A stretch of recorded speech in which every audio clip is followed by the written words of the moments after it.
Bom dia, começa agora o Sindepress Entrevista. Esse é o nosso segundo programa pela TV Sindepress. O convidado de hoje é o professor, jornalista e consultor político Gaudêncio Torquato. Bom dia, professor. Bom dia, muita satisfação que me encontro aqui na TV Sindepress. O nosso tema de hoje é sobre comunicação. Então vamos assistir agora alguns depoimentos sobre o que as pessoas pensam sobre comunicação. Comunicação para mim é tudo, né? Eu sobrevivo da comunicação. A minha vida profissional depende da comunicação. Então, comunicação para mim é um dos espaços mais importantes que a gente tem na nossa caminhada, né? A comunicação hoje ficou uma coisa vital para a nossa sobrevivência, eu acho, entendeu? Porque sem a comunicação hoje a gente fica na idade da pedra. Nós não temos mais aquelas coisas. Hoje a comunicação chega muito mais rápido. Hoje, o que a gente está falando hoje, já chega no mesmo momento no outro lado do país, ou no outro lado do mundo. Então a comunicação, no tempo de hoje, é muito moderna. Bom, a importância da comunicação, não só para mim como para todo mundo, sem a comunicação a gente não é nada.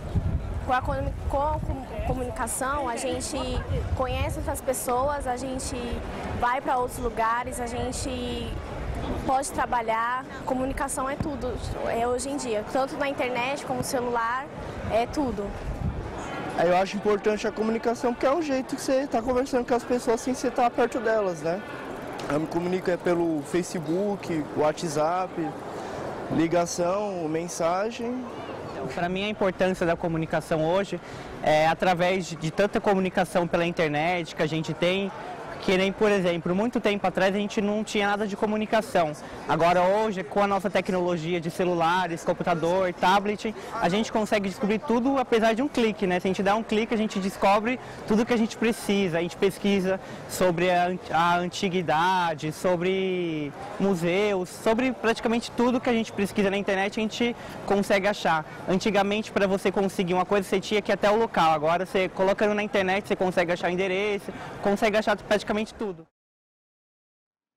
Professor, antes da gente entrar no nosso tema definitivamente aqui nesse bate-papo hoje, eu queria que você se apresentasse um pouquinho mais, falasse aí da sua experiência. Muito bem. Eu sou um professor de comunicação política. Fui durante 30 anos professor de jornalismo e de comunicação política na Universidade de São Paulo, na Casper Libero, onde eu comecei minha vida acadêmica em 1968. Perfeito. Depois que, ao mesmo tempo, trabalhando na Folha de São Paulo, então tenho uma formação jornalística por trás. E em 1980, na década de 80, passei a fazer comunicação empresarial. Criamos em 1970 em São Paulo a maior consultoria de jornais de empresa do país, chegando a fazer 35 jornais ao mesmo tempo. Fui o primeiro a escrever sobre comunicação empresarial no Brasil. Depois eu ingressei na área da comunicação governamental. Perfeito. Quando, em 1986, o Sarney assumiu o governo, o Fernando César Mesquita convocou um grupo de comunicadores. Eu fui o secretário executivo deste grupo, dos quais os melhores comunicadores do Brasil, Roberto Duailib, Mauro Salles, publicitários como Marfuz, enfim. E depois da comunicação governamental, passei a fazer marketing político. Fiz campanhas políticas no Norte, no Nordeste, no Sudeste, enfim, todo o país, coordenando campanhas de governos e estados. Então, eu ingressei, portanto, no jornalismo, depois comunicação empresarial, comunicação organizacional, comunicação política, e hoje sou consultor. Depois de muitos anos, faço consultoria política, algumas entidades, sindicatos, federações, associações, empresas. E, portanto, na vida acadêmica eu hoje apenas faço uma outra palestra em universidades, muitos debates. Ontem mesmo estava em Brasília participando de um debate, fiz uma leitura de cenários políticos. Portanto, hoje eu estou, vamos dizer assim, observando a cena política com muito interesse, mas sem perder, vamos dizer assim, a minha profissão jornalística, quando eu escrevo dominicalmente um artigo para o Estado de São Paulo, um artigo sobre macropolítica, todos os domingos. Há 20 anos eu faço essa análise política no Estado de São Paulo. Então, basicamente, este é o resumo da minha vida profissional. Ok. A gente vai tratar aqui, professor, sobre a questão da política, da comunicação na política, mas eu sei que falar de comunicação é uma coisa muito generalizada, mas queria que o senhor falasse um pouquinho sobre isso. Comunicação. É evidente que a comunicação hoje é fundamental para o sucesso de uma pessoa, o sucesso de uma organização. A comunicação, como você sabe, é um sistema que permite que pessoas ou entidades, ou organizações, ou partidos políticos, enfim, expressem as suas ideias para um grupo de receptores, e a comunicação exige que essas mensagens tenham respostas, então feedback, nós chamamos. A comunicação, ela é tão vital que sem essa mensagem, sem essa expressão, sem essa identidade, que a comunicação é que permite que uma organização tenha identidade. A identidade é a verdade de uma pessoa ou de uma organização. E essa identidade, ela transmite uma imagem. Digamos, você conversando comigo, você me passa uma imagem. Então, a comunicação, ela tem um lado estético e tem um lado semântico. O lado estético é esse lado que resume a expressão da pessoa, a maneira como ela se apresenta. As empresas, por exemplo, elas têm toda uma estratégia de comunicação no sentido de se apresentarem à sociedade. Quanto mais bem feita a sua comunicação, mais ela será percebida. Partidos políticos precisam de comunicação. Agora, campanha eleitoral, os candidatos estão se apresentando. Então, há um discurso semântico e um discurso estético nessas campanhas. Você vai ver, por exemplo, que alguns chamam a atenção mais pela estética. Outros chamam a atenção mais pela expressão, pelo conteúdo, né?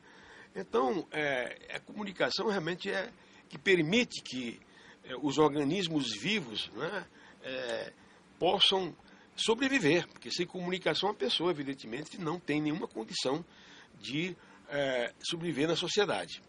Particularmente nessa sociedade, nós chamamos de sociedade da informação, sociedade do espetáculo. Sociedade que erige a comunicação, que elege a comunicação como eixo para a visibilidade das pessoas ou das organizações. Professor, agora a gente entra num tema mais, assim, que é a sua especialidade hoje, né, que é a comunicação na política, né? Então eu queria que você falasse um pouquinho, na verdade, avaliasse, né, a campanha eleitoral deste ano em comparação com os anos anteriores, por exemplo. Pois é. Toda campanha eleitoral tem a sua identidade, tem o seu clima, tem o seu espírito. O que diferencia a campanha eleitoral deste ano de campanhas passadas? Então eu quero colocar essa resposta sobre o prisma das ruas. O que aconteceu? O que tem acontecido no Brasil nos últimos tempos? O povo nas ruas. As grandes manifestações que se iniciaram no ano passado, em junho do ano passado, se prolongaram durante o ano de 2013, entraram neste ano de 2014. Então, esta campanha mostra uma atividade de mobilização, um povo na rua, como nunca aconteceu no país.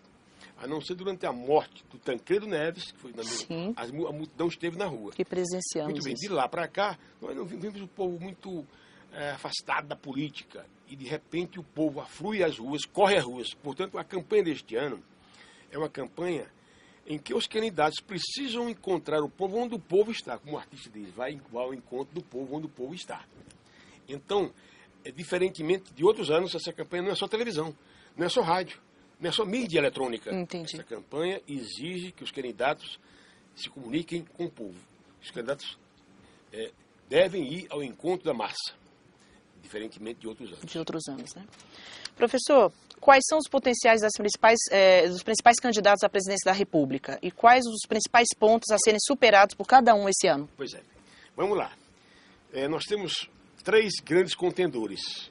A presidente Dilma, que trabalha com a perspectiva da reeleição, e você sabe que há um handicap, há uma performance mais forte dos candidatos à reeleição, porque, de uma certa forma, contam com o uso da máquina. Eu digo não só os 3 candidatos na área federal, a Dilma se candidata à reeleição usando, portanto, tendo, portanto, essa máquina, como os candidatos a governo de Estado, também os candidatos à reeleição, contam também com essa força, essa alavanca que é a máquina governativa. Muito bem, mas no área federal, a Dilma tem esse handicap.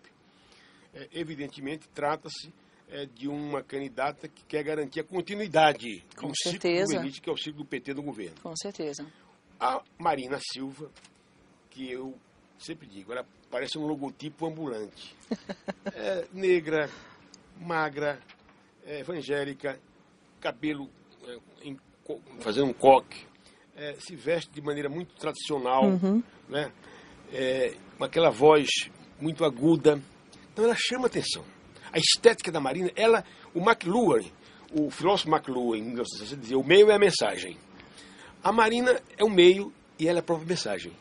Porque ela chama atenção mais do que outros. Então, e ela passa a ideia da modéstia, da simplicidade, da honestidade. Ela pode ser a mais vaga, mais abstrata. Eu não vejo, por exemplo, na Marina como propostas muito concretas, mas a maneira como ela expressa chama atenção. Ela Naturalmente. passa sinceridade. Então, a estética da Marina chama atenção e a voz, enfim, ela identifica-se com esse espírito das ruas. O Aécio Neves é um candidato que transmite jovialidade, tem propostas muito interessantes, concretas, particularmente na área econômica, onde ele reuniu uma equipe de bons economistas, sai de um estado que é o segundo colégio eleitoral maior do país, que é Minas Gerais, com 16 milhões de eleitores, mas o Aécio, de repente, cai, está hoje com 16%, portanto, uma queda surpreendente. Evidentemente, isso aconteceu o imponderável, o senhor imponderável da Silveira sempre acontece na corrida. O imponderável dessa vez foi a morte do Eduardo Campos. O Brasil se comove, a Marina, portanto, surfa nessa onda da emoção, assume o primeiro lugar, né? E agora empatada com a presidente Dilma, ambas disputando, portanto, entrando no segundo turno e deixando o Aécio para trás. Quando, na verdade, o Aécio tinha todas as condições de subir, particularmente porque os dois colégios maiores eleitorais do país, São Paulo e Minas Gerais. São Paulo tem 32 milhões de eleitores, Minas tem 16 milhões de eleitores. Seria previsível que ele tivesse uma grande votação em São Paulo, Aécio, e em Minas, no estado dele. No estado dele está em terceiro lugar. Então, isso é muito ruim para ele. Ele precisava ter uma vitória no estado dele e ter uma vitória em São Paulo, onde o governador é tucano, o governador Geraldo Alckmin. Portanto, nós estamos vendo aí o Aécio até com um discurso na área da economia muito adequado, porém, ele perdeu a onda por conta dessa comoção que tem ocorrido no Brasil e que, na minha visão, vai entrar no segundo turno da eleição. Perfeito. Queria que você comentasse também um pouquinho, né? Fizesse uma análise, na verdade, sobre o desempenho dos candidatos na TV. Pois é. E nos debates, né? É evidente que o maior tempo de televisão permite uma espetacularização da apresentação. Nós vemos, por exemplo, no programa da candidata Dilma Rousseff, a presidente Dilma Rousseff, uma moldura quase cinematográfica, obras, fez isso, fez aquilo, tal, né? Uma coisa exuberante. O tempo de televisão permite, vamos dizer, essa mostragem mais rica de detalhes, né? A Marina, com 2 minutos, ela passa um discurso sem essa grandiosidade cinematográfica, né?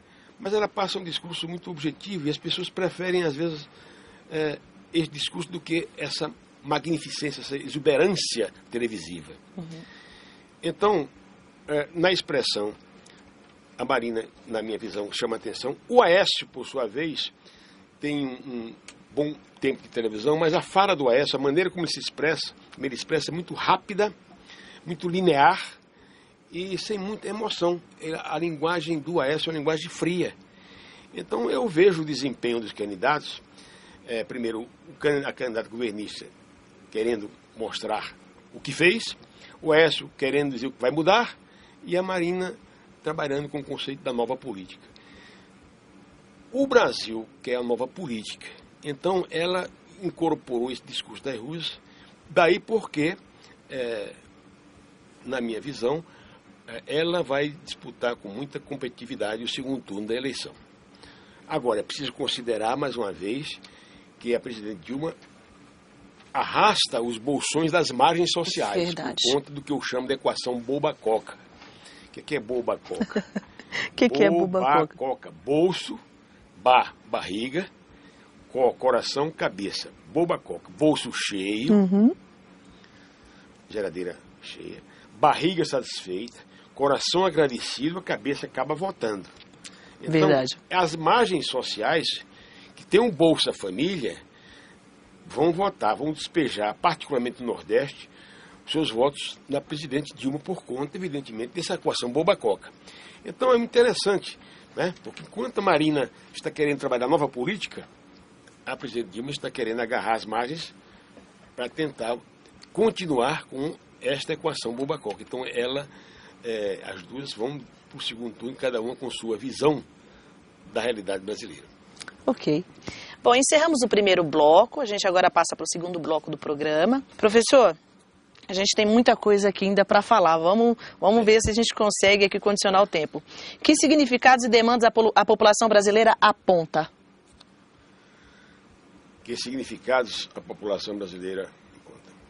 Primeiro, mudança. Na questão política. Olha, em 2003, é interessante, a palavra-chave é mudança. Mudança, daí porque todos os candidatos, de uma certa forma, trabalham com o conceito de mudança. Vamos mudar. Mas essa palavra mudança, ela foi usada por Lula em janeiro de 2003. Janeiro de 2003.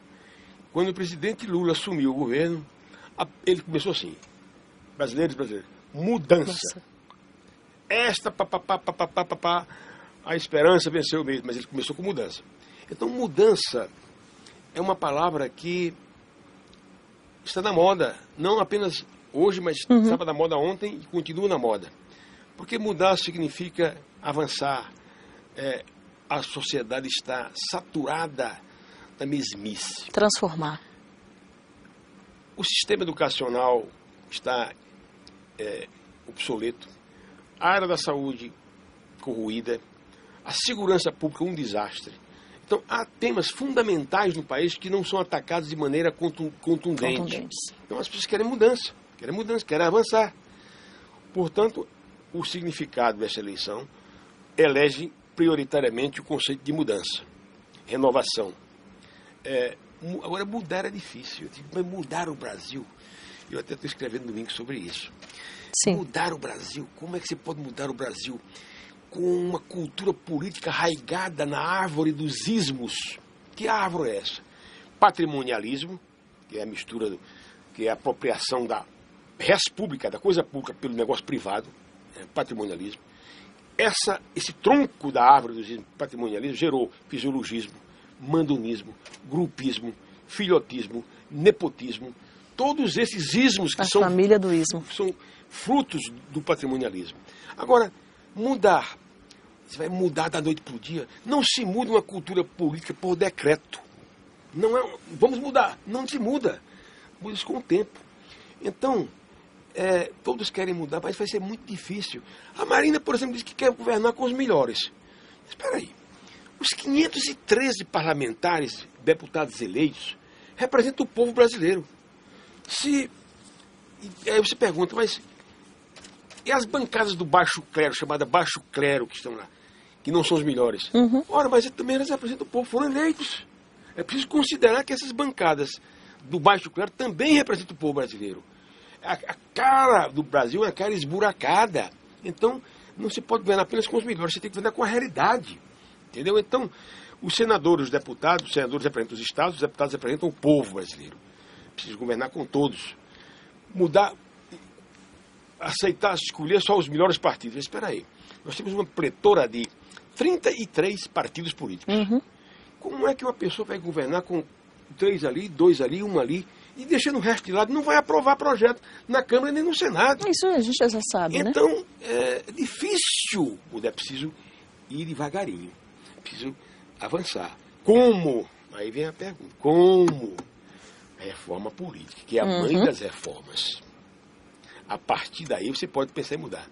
Mudar o sistema de voto.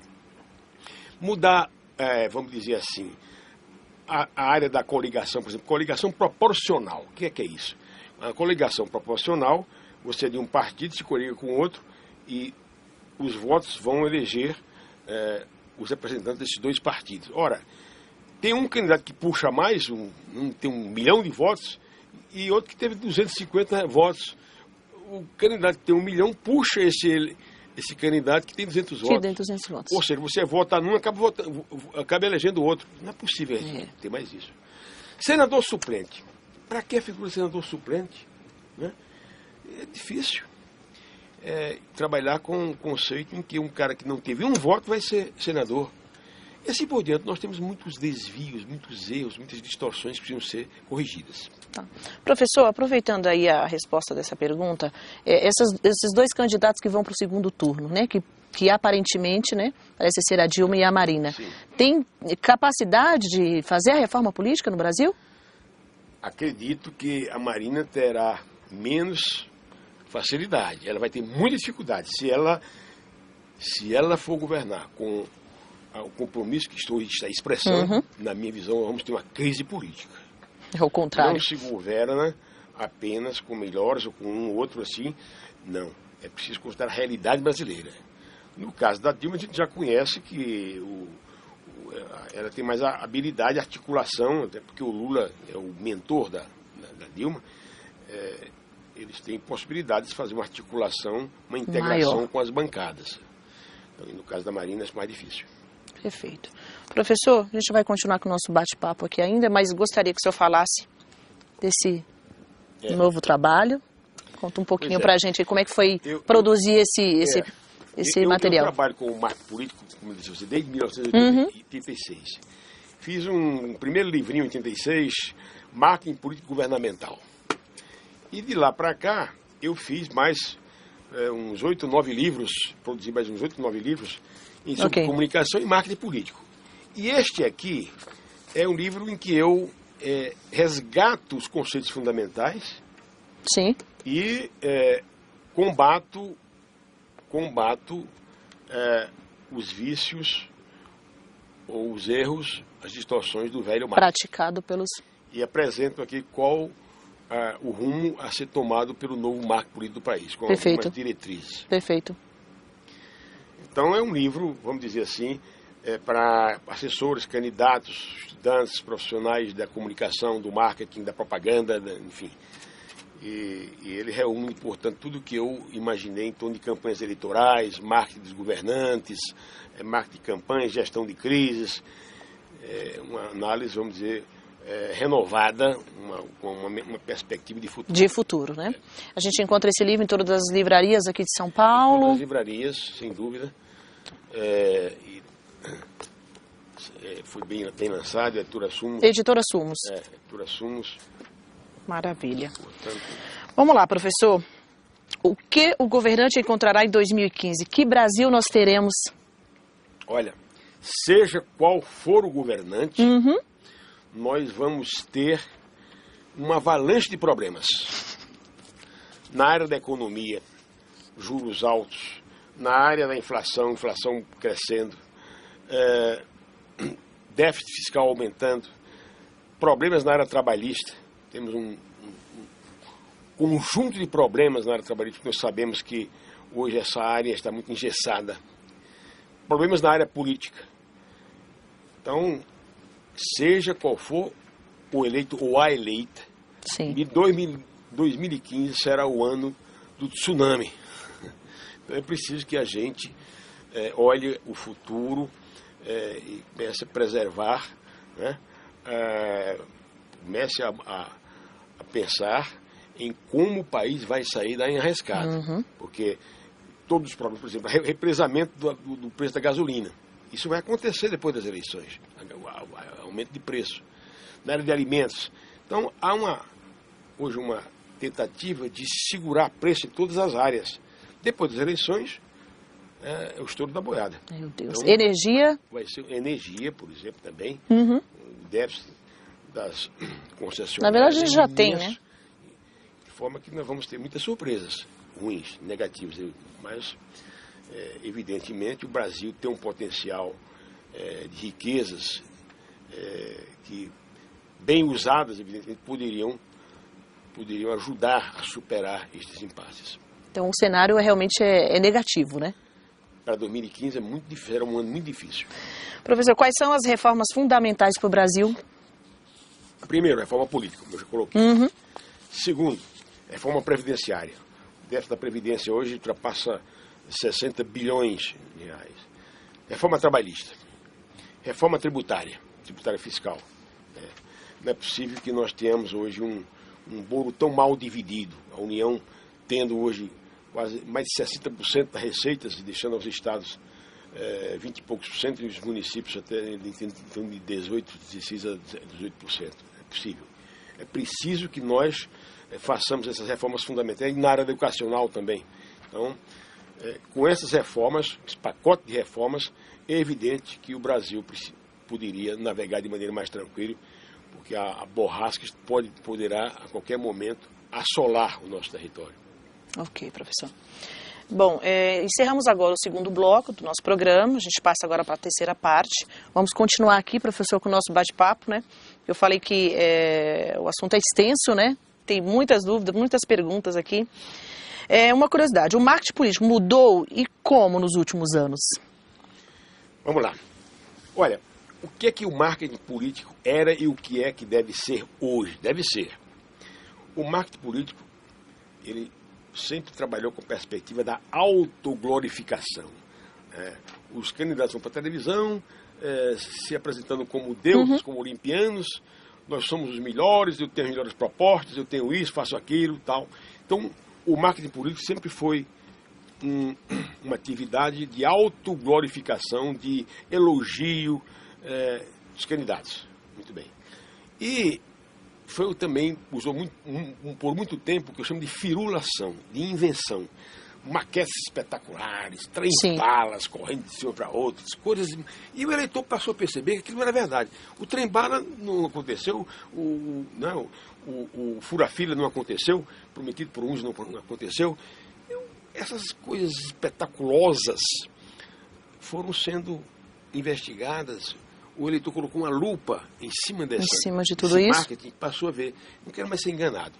Então, desta feita, o marketing está exigindo hoje, portanto, mais realidade, mais verdade, né? Mesmo os abracinhos, os beijinhos em criança, o comer pastel em feira, que os candidatos geralmente fazem, esses atos não estão, essas situações não estão mais agradando ele. Ele está percebendo qual é o discurso do candidato. Então, hoje a perspectiva da verdade, né, e não da ficção, então essa perspectiva da verdade, essa expressão da verdade, ela se sobrepõe à estética. Eu vejo, por exemplo, ainda alguns candidatos que trabalham muito com essa perspectiva do invento.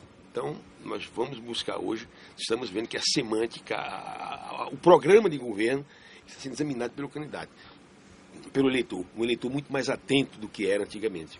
Perfeito. Professor, enquanto a equipe traz para a gente aqui as perguntas dos nossos internautas, eu, na verdade, tenho mais uma aqui sobre o livro, né? Seu novo livro de marketing político mostra avanços e faz críticas aos modelos tradicionais.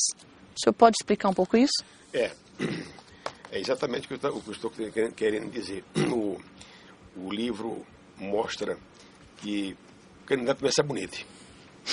O candidato não é sabonete. O candidato tem emoção. Não se pode vender um candidato como um produto de massa, de consumo de massa. Perfeito. É preciso que o candidato mostre a sua verdade, sinta a expressão, sinta a demanda popular, ter respostas mais críveis, mais diretas, mais factíveis. Por exemplo, eu vou fazer isso e isso aqui. Muito bem. Com que dinheiro o senhor vai fazer isso? Com que recurso? Em quanto tempo? Então não é só dizer que eu vou fazer isso. Olha, eu vou trazer o céu para a terra. Ah, é? Muito bem. Quanto é que vai custar esse projeto? Quando é que o senhor vai fazer isso? Então, volta para a terra. Esses dados são fundamentais hoje. O marketing não pode fugir dessa nova realidade. O eleitor não é bobo. O eleitor é muito inteligente. O eleitor é sábio. Ele distingue entre o que é mentira e o que é verdade. O que é verdade. Perfeito. Bom, vamos lá as perguntas aqui dos nossos internautas. Eu gasto muito com celular e não tenho um bom serviço. Quem poderia melhorar a telefonia do Brasil e com isso melhorar a comunicação da população? Maria de Paula, Bauru, São Paulo.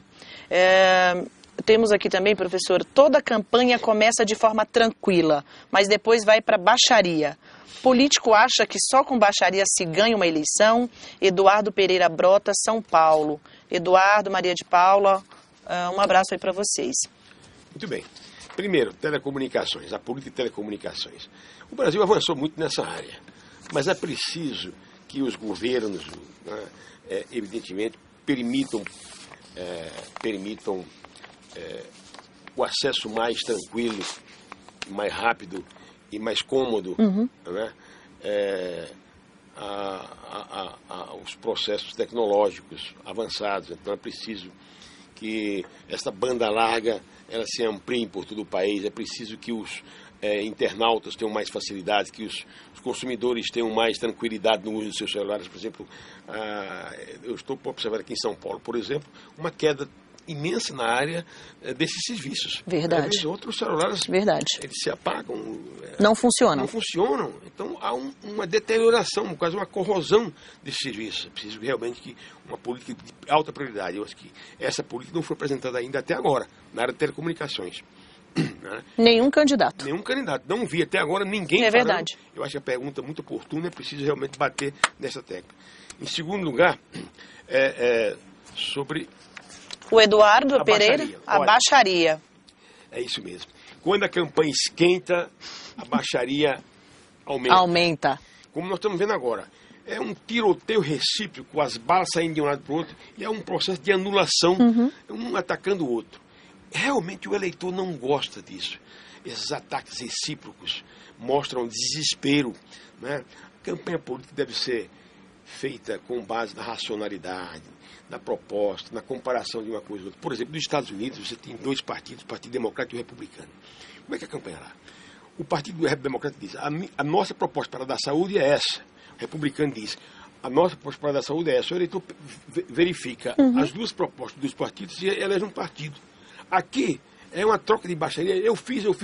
O marco do Brasil, infelizmente, alguns anos, de anos para cá, tem sido feito em cima do eu fiz, vou fazer isso. Eu fiz, vou fazer melhor. A tal da fazeção. Ora, quando, na verdade, nós precisamos trabalhar com o conceito, né, da melhor proposta, a proposta mais adequada. E essa baixaria nós estamos vendo agora na campanha. E vai continuar. O eleitor, o que é que o eleitor faz? Ele desliga a televisão. Ele desliga, ele não quer ver essa baixaria. É verdade. Portanto, é preciso que os marketólogos, os marqueteiros, orientem os seus candidatos para evitar essa troca de tiros recíprocos.